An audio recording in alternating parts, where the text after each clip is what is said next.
मुंबई का एक हॉस्पिटल है जहां पर लगभग 14 साल की एक लड़की एडमिट है।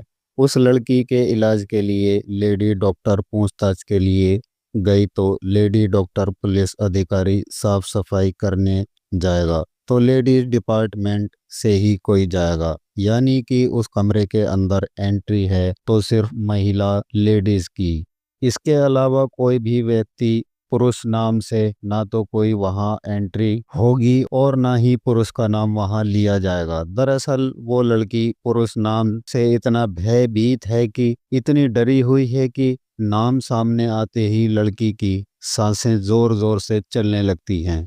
उसे देखकर ऐसा लगने लगता है कि जैसे वो मर जाएगी। 11 सितंबर की शाम 5 बजे तक भी वो लड़की जिंदगी की जंग लड़ रही थी और सांसें उसकी ऐसे चल रही थी उसे वाकई बहुत सारी दुआओं की ज़रूरत हो। वो लड़की दिल्ली की निर्भया से कम नहीं थी, क्योंकि उसके साथ भी कुछ ऐसा ही हुआ था, बल्कि उससे भी ज़्यादा कहें तो कम नहीं होगा।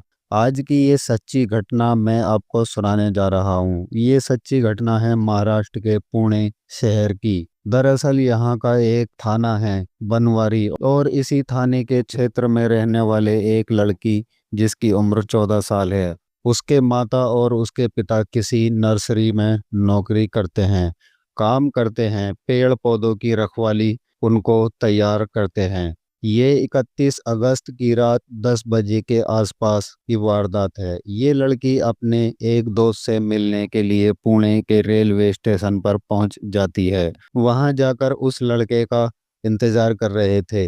रात के करीब 9 बज चुके थे मगर उसका दोस्त नहीं आया, जिसको लेकर परेशान होने लगी। अचानक ही उस लड़की पर एक ऑटो वाले की नज़र पड़ जाती है, और जैसे ही ऑटो वाले की नज़र पड़ती है, ऑटो वाला उससे पूछता है कि तुम क्यों रो रही हो, क्यों परेशान हो, क्या मैं तुम्हारी कोई मदद कर सकता हूँ। तो लड़की को एक सहारे की ज़रूरत थी। उसे लगा कि शायद ये जो व्यक्ति है लगभग जिसकी उम्र 30 साल थी, उसने अपने उस दास्तां को सुना दिया और कहा कि वो अपने घर वालों के बिना मर्जी के ये रेलवे स्टेशन पर अपने दोस्त से मिलने के लिए आई थी। दोस्त नहीं आया इसलिए वो अब परेशान हैं।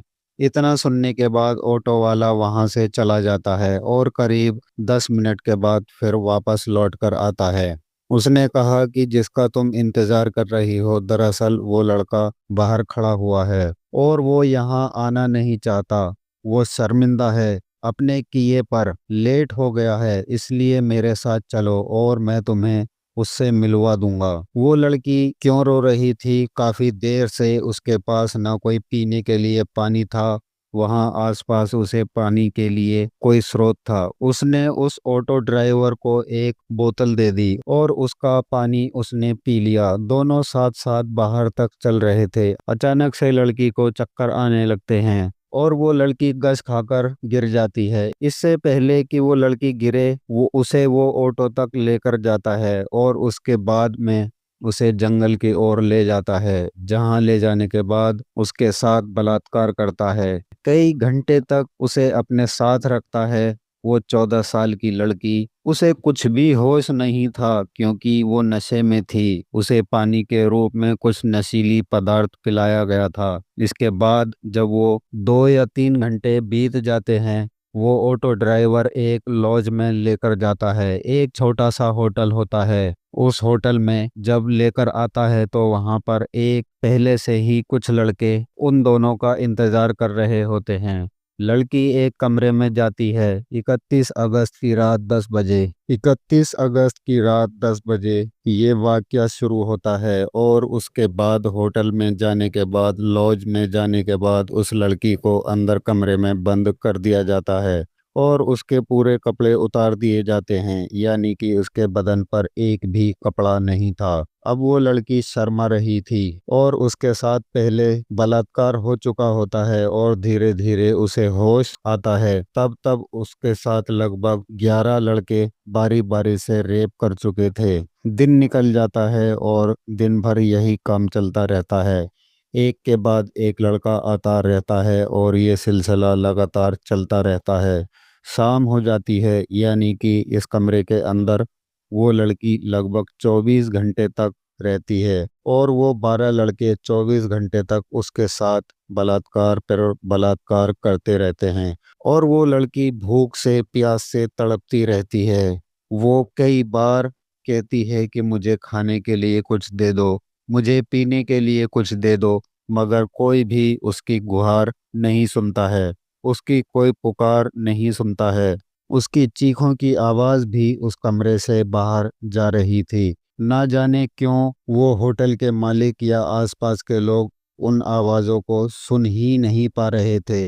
ये भी बताया जा रहा है कि उस लड़की को बार बार इंजेक्शन दिया जा रहा था, नशीली चीजें दी जा रही थीं जिससे वो शोर ना मचा सके। इस बीच उस लड़की ने बार बार रिक्वेस्ट करते हुए माफी मांग रही थी, उसे बचाने की गुहार लगाते रहे। इन 12 लड़कों में से एक लड़के को दया आ जाती है और बाद में ये लड़का उस लड़की को ले जाकर मुंबई के दादर रेलवे स्टेशन पर छोड़ देता है। उन्होंने सोचा कि शायद अब वो लड़की चली जाएगी। दादरी रेलवे स्टेशन पर जाने के बाद वहाँ दो सफाई कर्मचारी मिलते हैं और दो सफाई कर्मचारी उस लड़की की हालत को देखने के बाद उसके साथ बलात्कार करते हैं। यानी कि अभी वो उन लोगों से भी बची थी कि सफाई कर्मचारियों ने भी उसके साथ बलात्कार जैसी घटना को अंजाम दे दिया। दादर रेलवे स्टेशन के सफाई कर्मचारियों ने उसके साथ बलात्कार करने के बाद अपने पास काफी समय तक रखा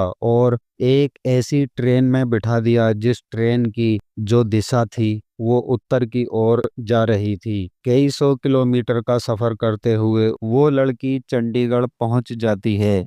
एक कोने में डरी हुई सहमी हुई बैठी रहती है। इसी बीच ना जाने कितने लोग आते जाते हैं मगर किसी भी व्यक्ति की नज़र उस लड़की पर पहुंची ही नहीं। वो बहुत बड़ी परेशानी से गुजर रही थी, उसकी परेशानी किसी को दिखाई नहीं दे रही थी। ये भी किसी ने जानने की कोशिश नहीं की कि 48 घंटों से ज्यादा उसके साथ 12 अलग अलग लोगों ने, दो सफाई कर्मचारियों ने बलात्कार किया था। उसके साथ इतनी दरिंदगी हुई थी, ना जाने क्यों किसी की उस पर नजर ही नहीं जा रही थी। जैसे ही ट्रेन चंडीगढ़ में जाकर रुकती है, एक जीआरपी का पुलिस कर्मी उधर से निकला जा रहा था। अचानक उस लड़की को देखकर पल भर में समझ जाता है कि कुछ तो गड़बड़ है। इसके साथ उस लड़की से कहता है कि तुम परेशान हो, मैं तुम्हारी कुछ मदद कर सकता हूँ। मगर वो लड़की पुरुष जाति के नाम से डरी हुई थी, घबराई हुई थी, क्योंकि वर्दी में भी तो एक पुरुष ही था। उसे लग रहा था कि हो ना हो ये भी उसे लेकर जाएगा और उसके साथ बलात्कार करेगा। वो लड़की चंडीगढ़ उतर जाती है क्योंकि उस ट्रेन का लास्ट स्टेप वो चंडीगढ़ ही था। अब वो रेलवे स्टेशन पर उतर जाती है और डरी सहमी एक जगह बैठी होती है। मगर पुलिस वाला बहुत अच्छा इंसान था। उसने CWC चाइल्ड वेलफेयर कमेटी से संपर्क बनाया। वहां एक महिला अधिकारी तत्काल मौके पर पहुंची, उस लड़की को खाना खिलाया, उसे अपने पास बिठाया और घंटों तक उसको दिलासा दिलाते रहे, पुचकारते रहे। उस महिला अधिकारी ने उसका कुछ ही घंटों में दिल जीत लिया था। दिल जीतने के बाद उस लड़की ने अपनी आप बीती बताई और पूरी कहानी घर से निकलने से लेकर और चंडीगढ़ पहुंचने तक की एक एक वाकया जब बताया तो महिला अधिकारी का रो रो कर बुरा हाल हो गया था और साथ ही जो अधिकारी जो पुलिस वाला था वो अलग रोते रोते उसका भी बुरा हाल हो चुका था। बात रोज वाली थी, किसी भी बेटी के साथ, किसी बहन के साथ इतनी भयानक वारदात अगर होती है तो शायद आंसुओं के अलावा और कुछ निकलेगा ही नहीं। निकलेगा तो सिर्फ उन दरिंदों के लिए बद्दुआ या फिर कानून से सख्त कार्रवाई की मांग की गुहार निकलेगी। तो उन दरिंदों के लिए बद्दुआ है या फिर कानून से सख्त कार्रवाई की मांग की गुहार निकलेगी। उधर जब लड़की अपने घर से अचानक गायब हो जाती है तो उसके माँ बाप जो बहुत ज़्यादा पढ़े लिखे नहीं थे, उन्होंने वहीं बनवारी थाने में जाकर अपनी बेटी की गुमशुदा दर्ज कराई। लेकिन पुलिस यहाँ की भी बाकी बहुत अच्छी थी। बनवारी थाने की पुलिस ने आसपास के लोगों से पूछताछ की और धीरे धीरे उनके बारे में जानने की कोशिश की। उसका जो मोबाइल नंबर था उस CDR निकलवाई। उस इलाके के जितने भी CCTV कैमरे थे उनके बारे में पता करने की कोशिश की, मगर उस लड़की के बारे में कुछ पता नहीं चल रहा था। और पता चलता है तो उसके बाद पुलिस ने बड़े ही गंभीरता से, बड़ी शालीनता से इस मामले की बहुत खूबसूरती से जांच की है।